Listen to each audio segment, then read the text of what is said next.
I'm pretty sure I can say, beyond a shadow of a doubt, I've never shot a video this late. Sir Owen Disney here, and it's legitimately 1 o'clock in the morning. And it's officially Wednesday. And I said that Wednesday would be the day that we do a recap of NXT Arrival. The big 2-hour commercial-free special that aired on the WWE Network. And that's exactly what we're going to talk about. And as a matter of fact, as a bonus, if you weren't paying attention when you clicked on the video or just started automatically, you would also see that I'm also going to be recapping the 3 matches that were showcased on the main event, which aired yesterday live on the WWE Network. So, before we get started, a little bit of quick housekeeping. I said it's 1 o'clock in the morning. I actually have to leave for work in about 10 hours. So I need to get some sleep. I got my fruit punch ready to go. Because all this was fun. It's official. September 28th, I will be checking back into one of my new favorite DVC destinations. I will be at Old Key West. And I will be there until October 1st. And then I will fly back. And that is the end of my trip home, my first trip home in September. Now before that, of course, I will be heading over to stay at Cabana Bay Beach Resort at Universal Studios. And I will be staying there for the opening weekend, or what I believe will be the opening weekend of Halloween Horror Nights 24. Now, after that, I'm going to take transportation over to the airport. And what I'm going to do after that, I'm going to get on Magical Express, and I'm going to go over to the All-Stars with my dad and my stepmother until the 28th, and that's pretty much what we've got right now. So we're going to go from Cabana Bay to the All-Stars and finish it off at Old Key West. That's not bad at all. So that's all taken care of officially as of today. At least the last part of it is. Now, let's talk about this NXT Arrival show, shall we? Oh, this completely just... any expectation I had for this show, it matched it and made it even greater than I ever could imagine. This show was top to bottom fantastic. I would say that the only thing missing from this show at this point, obviously Bayley was missing from the show, the BFFs were missing from the show, even though there was a short clip of Charlotte sitting in the audience with her father, the Nature Boy Ric Flair. And no Aiden English on the show, no Colin Cassidy or Enzo Amore on the show. Other than that, I don't see an issue with the show at all. The show was spot on. Phenomenal show. And we start off with this badass laser light show. And it was to a very familiar theme song. Well, only if you're an old school wrestling fan. Now there's 2 ways to look at this. First, you can look at it as the theme of the late great John Tenta back when he was Earthquake. And that's probably how most people would know it. Newer fans, or should I say like a couple years later, would know it as the theme of Earthquake and Typhoon when they were the natural disasters. Nice ode to people that pay attention, and nice tip of the cap to old school wrestling fans that knew exactly what that was. The theme opens the show. Triple H shows up and says, "Are you ready?" A spotlight hits him and he says, "This is NXT. NXT is the next generation, and the next generation has arrived." So, we get NXT Arrival. And this is going to be an excellent show. From top to bottom, it sounded like it was going to be great. I kind of got the finishes spoiled. The fact that, I know on a couple of videos ago I said that Paige would retain. That did happen. I said that Zayn would beat Cesaro. Didn't happen, but I understand why it didn't happen. And I said that Bo Dallas would retain, and then Zayn would challenge Bo Dallas, which it could happen somewhere down the line, but Bo Dallas is no longer the NXT champion, so they're going to have to wait a bit. We get our first match. Oh my god. Sami Zayn against Cesaro. This is their 4th encounter, and they've all been spectacular matches. Not to mention the billions of times they've met in the independents all around the world, when they were El Generico and Claudio Castagnoli. So we go, I can't say midway through this match. I kind of waited for a couple of minutes, like 10 minutes into the match. Because I heard the match was like 20 plus, so I was like, okay, fine. I'm going to get a good, like, 12-15 minutes out, and we're going to be done with it. So, we go about 10 minutes in, because we don't have a commercial break I can work off of. It's kind of like doing a pay-per-view, because basically, in essence, this was a pay-per-view. You just didn't have to pay for it. But I guess you did have to pay for it because it was part of the WWE Network, which we're paying $9.99 a month for. Then again, this was also aired in the potential free week, so you might have gotten this for free. Or you might have watched it on another means, kind of like an internet stream, or possibly like a website where they have different shows, kind of like a Daily Motion, something like that. They put up everything after the fact, so maybe it was a torrent site, who knows. But we're going to talk about this match from about 10 minutes in. I'm going to need this, trust me. 2 knee strikes by Cesaro. He catches Sami Zayn with a dragon screw leg whip, pulls back on the knee, and basically separation is created when Sami Zayn kicks him straight in the face. When I mean he kicks him in the face, he basically kind of face washes him 3 times. And he catches him the knee off the ropes. And a high leg lariat to Cesaro by Sami Zayn. Zayn's momentum is completely silenced by a boot to the kneecap. Of course, this match, basically, Cesaro worked on the knee the whole time. Stomps away. He stomps on the kneecap, and he grinds his boot into the patella of Sami Zayn. Basically, kind of like if you would put a cigarette out on the ground. That's the best way I could describe it. Dragon screw leg whip. Picks him up. Dragon screw leg whip. Picks him up for the 3rd time. Going for it again. Gets stopped with 2 forearms. And then Zayn punches his way out. Goes for an enziguri kick. Cesaro ducks. Turns it into a half crab. And then he does basically what is pretty much a half crab version of the Lion Tamer, in essence. It's the elevated half crab with the knee in an awkward position, kind of like how Jericho does it. So yeah, it's the best way to describe that again. Well, Zayn barely makes the ropes, calling for the break. Charges in, Sami gets the elbow up.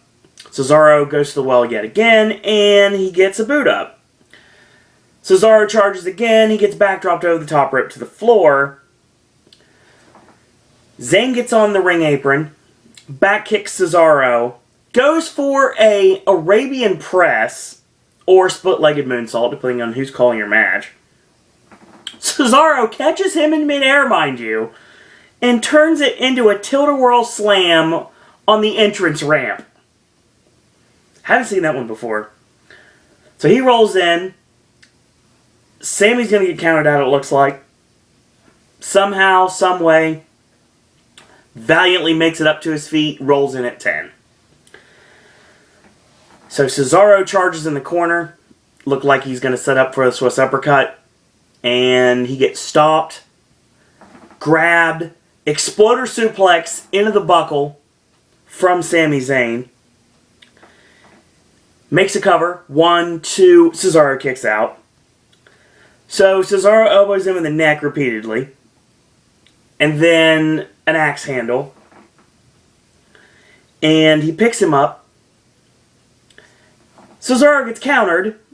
Cesaro gets planted with the Blue Thunder driver. 1, 2, and Cesaro again kicks out. Props to the commentary team for actually calling this match. I was very happy with this. Cesaro again with a kick to the knee. And he gets it turned around into a flatliner by Sami Zayn into the Koji Clutch. Koji Clutch, Cesaro uses his strength to break the grip of Sami Zayn, turns it into the stretch muffler, and Sami barely makes it to the ropes before he has to give it up. He charges in, he gets caught with a boot up, and he goes for the Cesaro swing, countered into a forward roll, 1-2, and yet another kick out. Double leg, and the Cesaro swing connects this time to the delight of the crowd, 10 rotations, and he charges in with a Swiss uppercut in the corner, 1-2, and Sami Zayn again kicks out. He also counters into a crucifix roll-up, 1-2, and a kick out, and when Cesaro gets up to his feet and Sami's about ready to stir, he destroys him with a double boot stomp to the face, mind you. 1-2, Sami Zayn still kicks out. So he climbs up, he's going for his outside-in superplex from the ring apron. A punch counter by Sami Zayn. Straight kick to the face. Sami climbs up, repeated elbows to the neck. He goes for the Hurricane Rana. It gets caught. He straight jackets the arms, going for the Ricola bomb off the top. He gets ready to go off. The fans yell Ricola. And counter again, Sami Zayn with a top rope Hurricane Rana on Cesaro. Cesaro struggles to his feet, gets up in the corner. Zayn mows him over with the Helluva kick, which is the Olay kick in the corner. Again, makes a cover, 1-2. Again, Cesaro kicks out. So then it becomes violent, if it hadn't already. Swiss uppercut, drops Sami Zayn. Zayn makes it up to his feet somehow, some way. Swiss uppercut, a little bit harder this time. Drops Sami Zayn. Stay down, Cesaro says. Stay down, yells. He's like, stay down, you dumb idiot. It's funny because he changed his vocal pattern, because when he was saying stay down, he was yelling. When he said stay down, you dumb idiot, it was Claudio's voice, which was funnier. So he goes to Swiss uppercut again. Bam, drops Sami Zayn yet again. So he goes for the Swiss uppercut yet again. He hits it. Zayn with a punch back. So they trade blows momentarily. And Cesaro ends up getting caught with a waist lock and a released German suplex from Sami Zayn. Charges in, going for the Helluva kick yet again, but he gets mowed over with a big boot from Cesaro. He goes for the Gotch-style neutralizer. He gets backdropped out of it. He drops down, hooks the legs, 1-2, and again Cesaro kicks out. Cesaro goes for a powerbomb, countered into the Code Red, 1-2, and Cesaro kicks out at 3. So he tosses him up in the air, nails him with Swiss Death, 1 count only. Zayn kicks out. He's got a second wind here. But it was pretty much the end, because Cesaro just yells like a banshee, hits a rolling Swiss uppercut, picks up the unconscious body of Sami Zayn, plants him with the neutralizer, and gets the 3 count. What a tremendous match between these two. And they do it oh so well. This is the 4th time they've wrestled on NXT, and every single time it's been a match of the year candidate. And you throw that around a lot. You throw the This Is Awesome channel a lot. But you know what? These two really brought it in this show. They really did. This match was spectacular from bell to bell, and you want a stiff, tight wrestling match, you got it. This was a Ring of Honor match in the WWE, and it was everything that we could expect it to be, and so much more. So hopefully, WWE sees this and uses it as the catalyst to bring Sami Zayn to the main roster. Sami Zayn to the main roster. After the match is over, Cesaro leaves. Once again, I will stress the fact that I don't like the fact he's coming out to the We the People music. I think he should go back to the original theme he had, the one that I enjoy. And maybe he'll change his music completely when he goes babyface. But Sami Zayn has been through hell and back. He's not sure how he couldn't beat Cesaro. He's feeling a little dejected. Cesaro gets in the ring, extends his hand, helps him up to his feet, and they hug in the center of the ring. It was just an awesome moment between two superstars who know each other oh so well. For me, the next segment of the show was kind of the segment that was kind of a downer. Because I mentioned earlier, there's no Bayley. And I mentioned there's no BFFs. And I mentioned that there's no Colin Cassidy or Aiden English. No, they brought this match up instead. It is the Moonchild, CJ Parker, taking on the person that everyone seems to love in NXT that I can't get into. And that's Mojo Rawley. And I don't like this guy. I just don't. I don't get it. I'll throw that out there. I do get it. I don't like it. I don't like it at all. I'm picking up what you're putting down, and I don't like it. I want to kind of throw it away. I don't know what's going to happen with this. I think Mojo Rawley as a babyface is probably a guy that I would sick against Alexander Rusev. But I think they may do that with Mason Ryan. I'm not exactly sure. There's a lot. Mason Ryan wasn't on this episode either, so there was always that. Anyway, short match. Parker with a hooking clothesline out of the corner, makes a cover, 1-2, Mojo kicks out.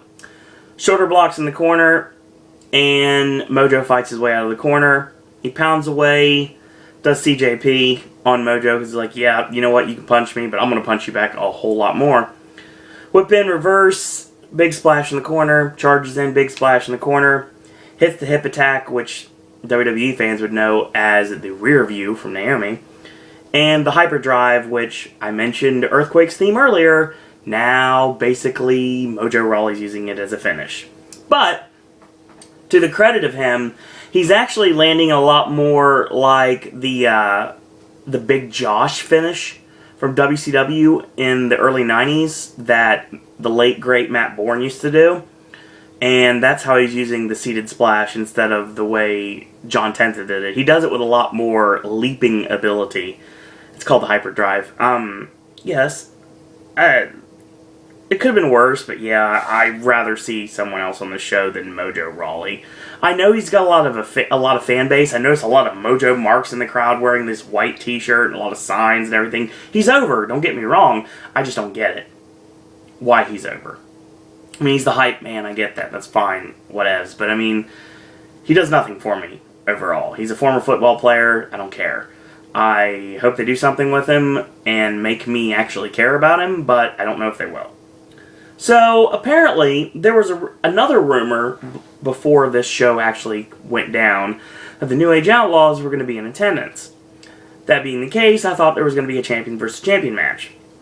That was not the case. The Ascension did defend the NXT Tag Team Championships, but it was against a mystery team.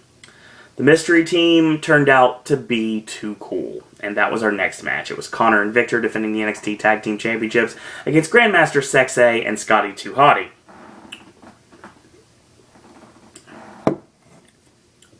And, you know, I think what the doctor ordered here is the Ascension needs to get competition, right? They're tag team champions of a division that doesn't really exist. They just bring in outside teams, and that's what you do. I think it's time to start creating new teams. I think it's time to start sending WWE teams down to work with the Ascension. Because eventually you're going to have to bring the Ascension up to the main roster. And once you do that, there's no tag team division in NXT, and those awesome titles are all for nothing. I like the NXT Championships a lot more than the penny belts from WWE. Then again, they may look like pennies to the naked eye, but to me they look Japanese. They look like Japanese championships. But that's just how I see things. Let's talk about this match. It's also a short one. So, Victor, who of course comes off looking like a goth Christopher Daniels, and to his credit, he even hits the STO later on in the match. Furthermore, completing the fact that I call him a goth Christopher Daniels. Covers Grandmaster Sexay, makes a cut, 1-2, and a kick out. Drops the elbow, and a stomp to the head. Snap suplex, makes a cover again, 1-2, and a kick out. Chin lock, and then he breaks the chin lock. stomps away, rains down the elbows, chinlock, Grandmaster Sexay with a jawbreaker out. Tagging to Scotty, nails Connor smartly, and whip in, going for a hip toss. Block, gut shot, float over, lands on his feet, and clothesline sends down Victor. And whip in, blocked. Whip, blocked yet again. Whip in, charges in, catches the boot up, and whip in reverse, misses the charge, and the face buster tosses Connor over the top rope to the floor. The worm, and going for the worm chop, stopped at the very end after all the dancing, and pulled into the middle rope.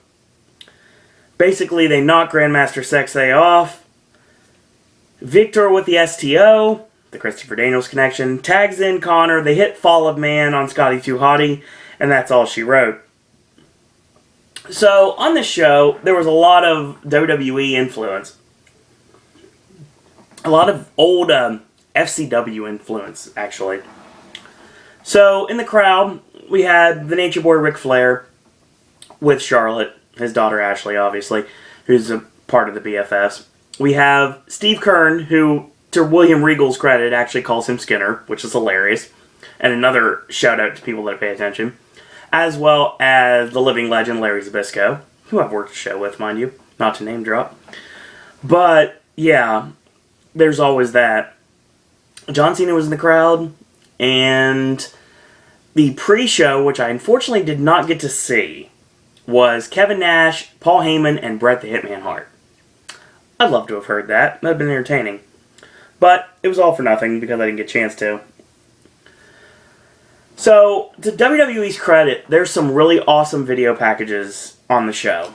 There was a great video package that was done about Bo Dallas and Adrian Neville. There was a great video package done about Mojo Rawley. Great video package done about Paige and Emma. And a great video package that was actually done about NXT in general. Which is awesome because that works really well. So, Stephanie McMahon comes out, of course. Fans are chanting, "You still got it." Ladies and gentlemen, I never lost it.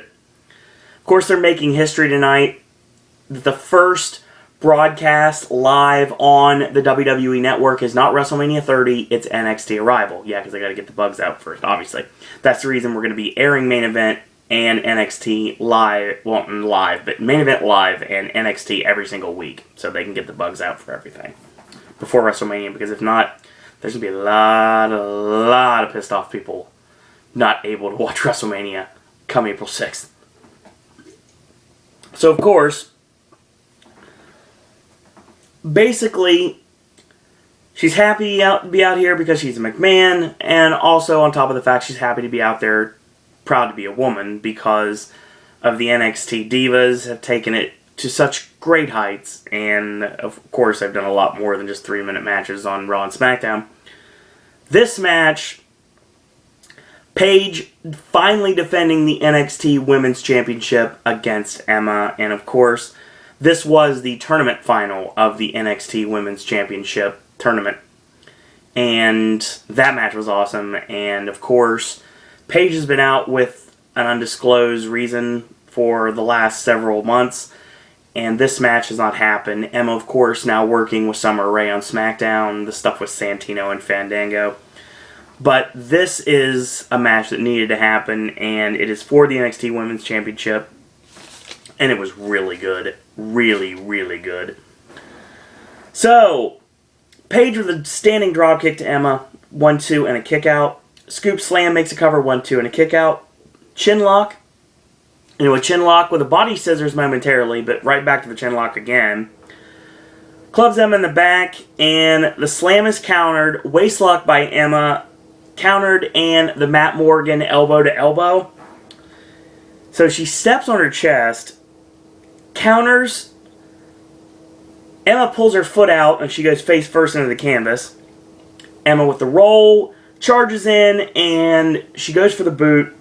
She gets caught, going for the slingshot, going for the Emma lock, but of course these girls know each other oh so well, and not going to happen. She gets kicked off.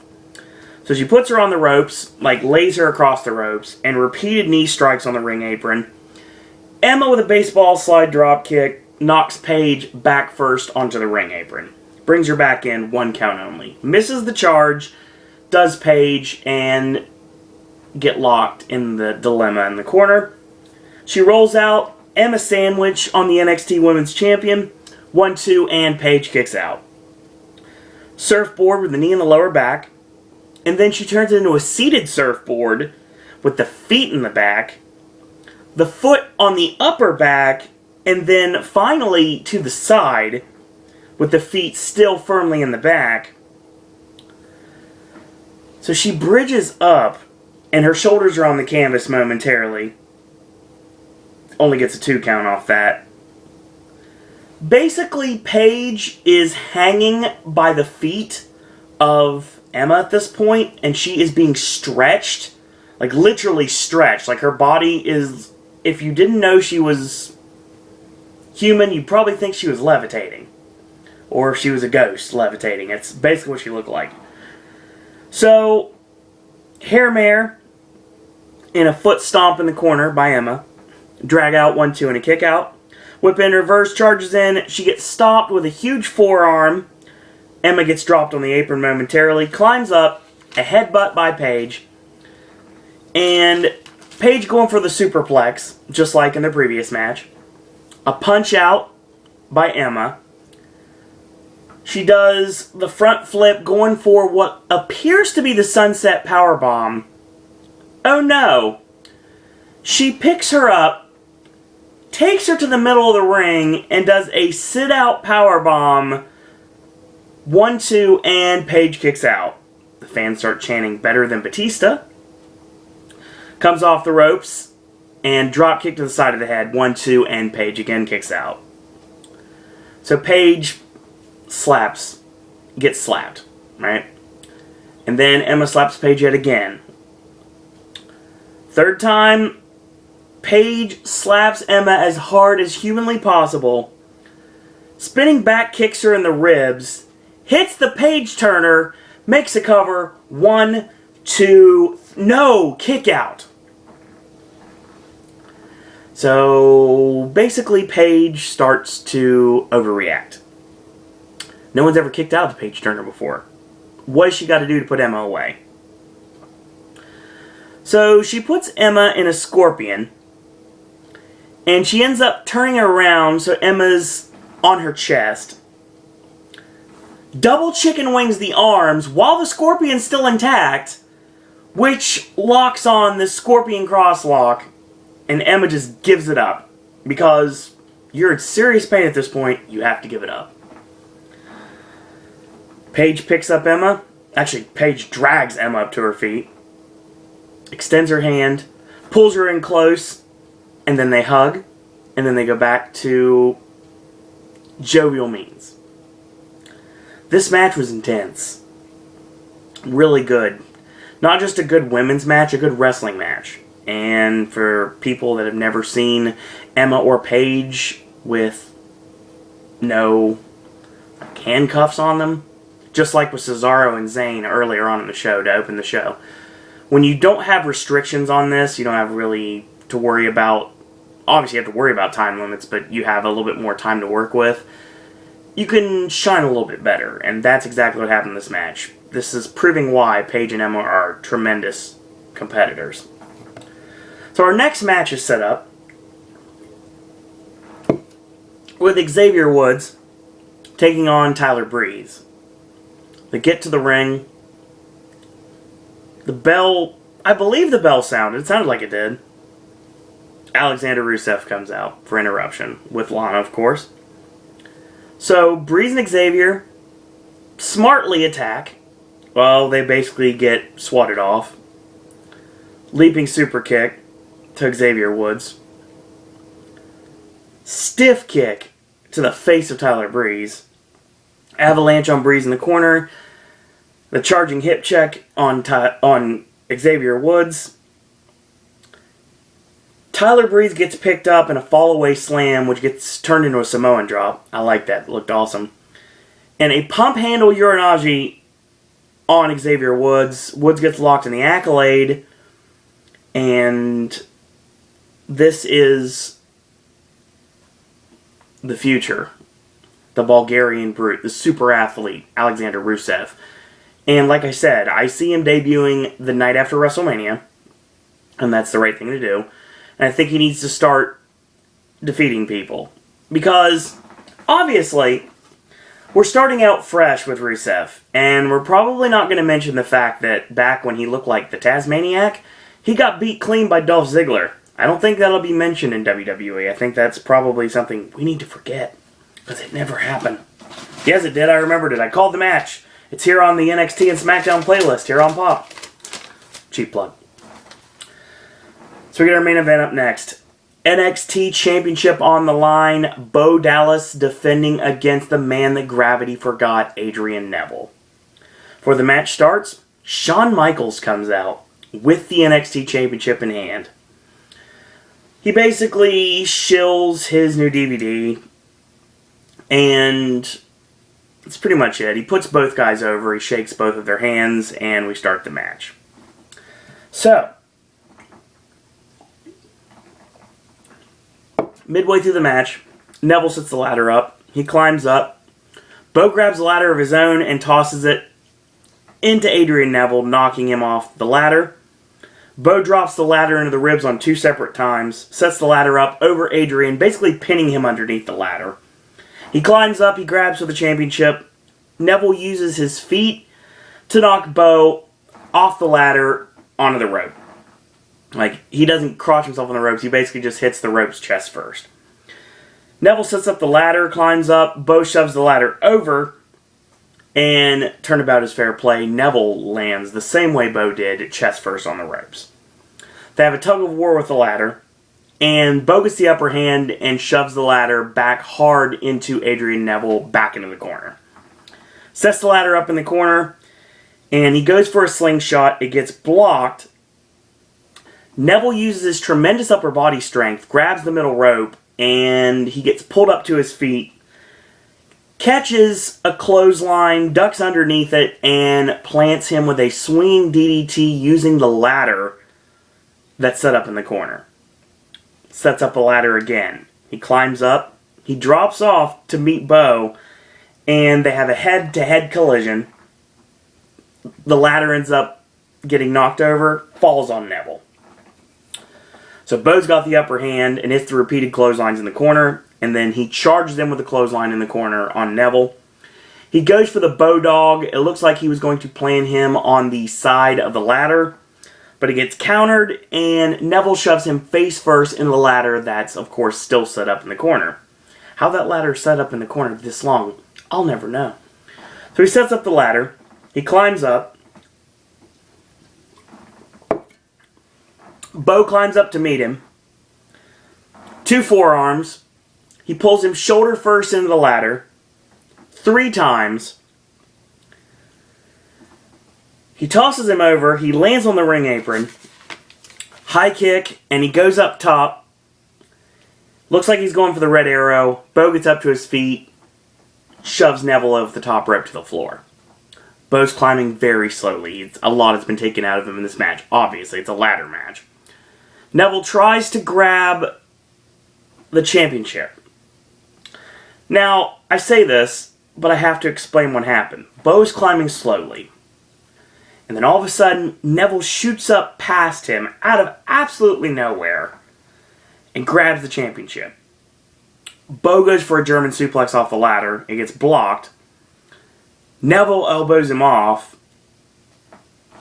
And then Bo ends up catching him with a powerbomb into the ladder set up in the corner. Bo charges him with the ladder, and he gets it kicked back into his face. Front slam on the ladder. So at this point, Bo Dallas is laying precariously on the ladder.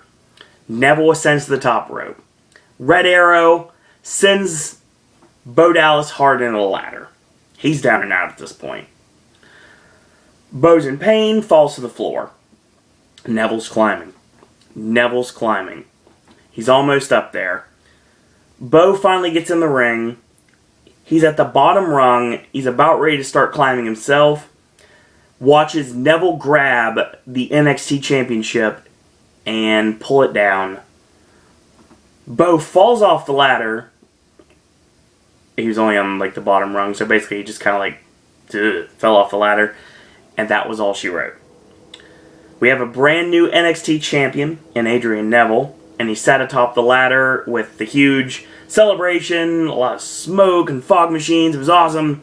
His music playing, he holds the championship high. We see John Cena in the crowd applauding, and that's how we go home on NXT Arrival. The show is great from top to bottom.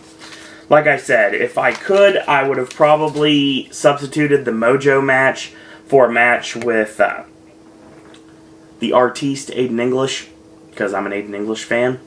So there. I'd rather see Aiden English and Big Cass's feud continue than watch Mojo Rawley in a throwaway match. But I guess they probably did that because Mojo has a fan club, and yeah, gotta appease them. Sure. So, if you're watching this show, I'll tell you right now, do yourself a favor and check out all 4 of the Sami Zayn-Cesaro matches. They're all great. They're all spectacular. They're all stiff action that you would expect from 2 actual wrestlers that they really don't need gimmicks. They're just out there and put on the best match possible. And definitely check out Paige and Emma. Paige and Emma was really good.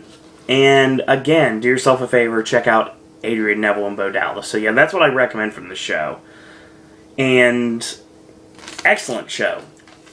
Great broadcast for the first ever live show on the WWE Network, which I'm enjoying completely right now, by the way. I love the network. I'm very happy to have it. I watch it all the time. And I just sit back and I was like, oh, I'm just going to watch some wrestling today. And that's what I do all day long. It is awesome. So, this is a weird addendum to this. I'm going to talk about main event from the 4th, which was last night. And it was the first live event WWE produced on the network. And of course, like I said, they're trying to work out the bugs for WrestleMania so they don't have a huge fight on their hands with this. So we get 3 matches on this show. Now, of course, on my Raw recap last night, I talked about, or 2 nights ago in this case, because technically it's Wednesday now. No, it was last night, because last night was Tuesday. Okay, we're good. I forget what day it is, sorry. It's almost 2 o'clock in the morning. Give me a break. So, of course, by virtue of what happened with Kane and Daniel Bryan, they're going to face off in a match tonight on this show, main event, and the Usos, of course, won the WWE Tag Team Championships last night from the New Age Outlaws. There's going to be their rematches tonight. That's all we know. And it's nice because Phillips and Saxton, our NXT commentary team, is actually our commentary team for main event. So I'll probably get start watching main event, actually. And I don't know, I may have to tack main event results on to something else. I may end up doing Superstar sometime. It's just me calling wrestling matches, which I'm sure you guys like, so there's always that. Let's start off the show. Main event. Live from Detroit, Michigan, the same place that SmackDown was taped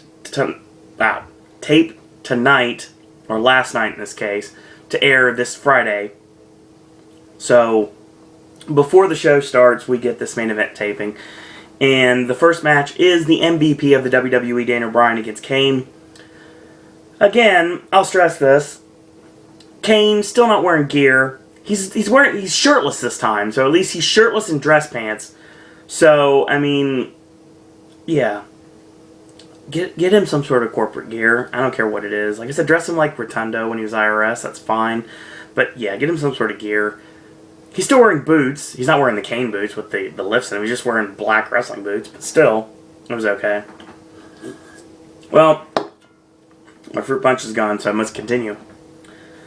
Bryan with the Dragon Screw leg whip. He's working the knee, by the way. Smart move for a big man, little man match. Puts the foot on the bottom rope. 2 dive bombs on the knee.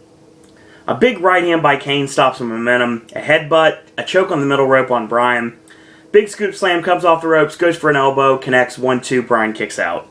Nerve hold. Bryan elbows his way out. Comes off the ropes. Ducks the clothesline. Bryan with a drop kick to the knee. Repeated kicks to the knee. And he ties the leg up in the ropes, comes off the ropes with the front drop kick to the knee. Charging dropkick in the corner, charges in, gets stopped by a huge big boot on Bryan, 1-2 and a kick out. We come back to live action, and a chin lock, Bryan punches his way out.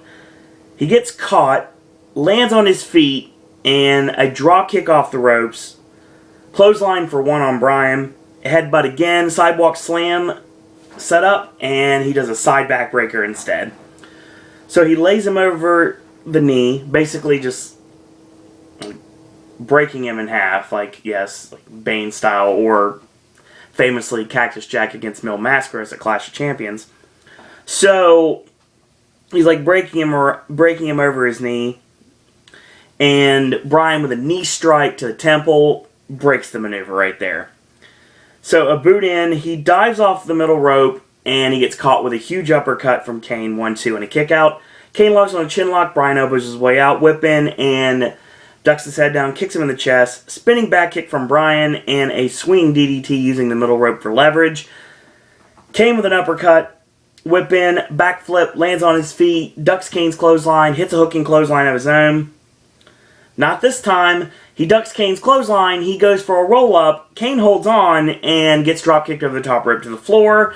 Bryan hits the tope into the barricade, tosses him in, goes up top, missile dropkick, 1-2, Kane kicks out.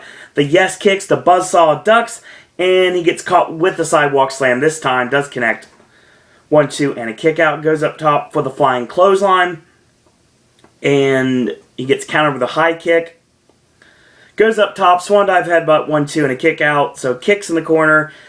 Kane's on the middle rope, and he's choking, leaping kick to Kane, and he climbs up, holds on during the Rana attempt, and Kane plants him with a running DDT off the ropes, 1-2 and a kick out. Short arm clothesline on 2 separate times. The third time he goozles Bryan, and he gets countered to a sunset, stacks him up, 1-2-3, and this match wasn't bad. It was okay. I've seen better matches between these two, but it wasn't bad. It was a good match. Get our next match. It's Nikki Bella against Alicia Fox. I need this about as much as I need a kick to the face. So, Nikki with satellite, head scissors takeover, and a monkey flip in the corner on Fox.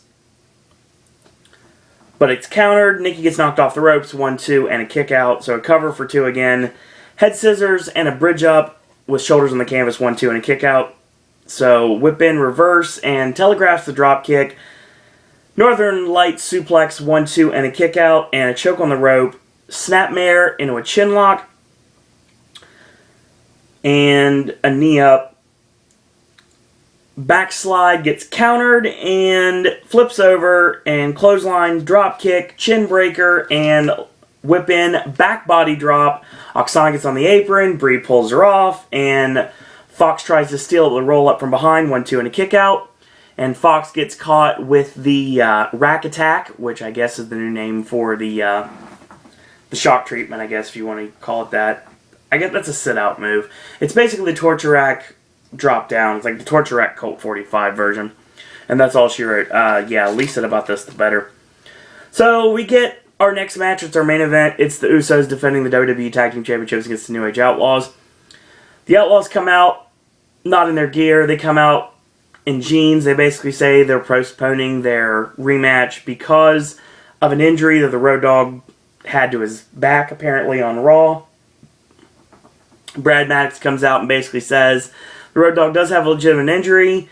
When he's cleared, there will be a rematch, but we promoted a title match tonight, and we're going to give the fans what they want. So they're going to face off against this team, and ends up being Los Matadores. Yay, 2 teams Owen can't tell apart. This is going to be fun. So it ends up being Los Matadores taking on the Usos for the WWE Tag Team Championships. We go midway through the match, whip in, and the double elbow from the Usos, Paisan elbow. Jay makes the cover, 1-2, and a kick out. Top wrist lock, a back kick out, and tag in drop kick by Fernando. And makes a cover on Jay, 1-2, and a kick out. Arm wringer and tags in Diego. Double monkey flip, which looks like it could have been badly botched if they messed it up, but it worked, I guess. Tagging to Fernando, snap suplex, and senton atomico, 1-2, and a kick out. Tagging to Diego, chin lock, elbows are his way out.